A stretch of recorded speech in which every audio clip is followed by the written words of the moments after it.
there were several lines of evidence that implicated this concept of CNS resilience. The first is that the genetic variants that we identified as being genome-wide significant were highly enriched in oligodendrocytes.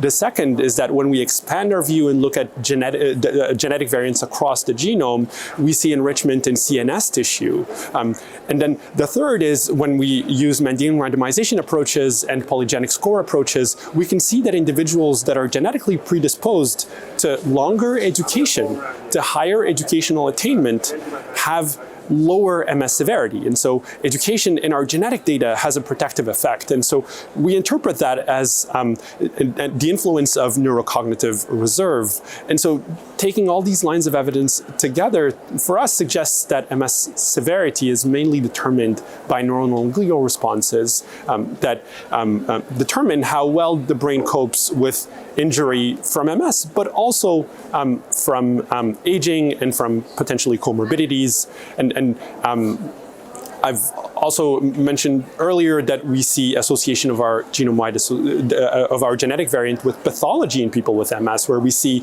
an increase in cortical demyelination, an increase in brainstem lesion load, and we know that these have neurodegenerative features with cortical demyelination associated with neuronal loss and brainstem lesions associated with axonal loss. And so we think that overall, what the story is, what the genetics are telling us is a story of CNS response to inflammation rather than the inflammatory injury itself.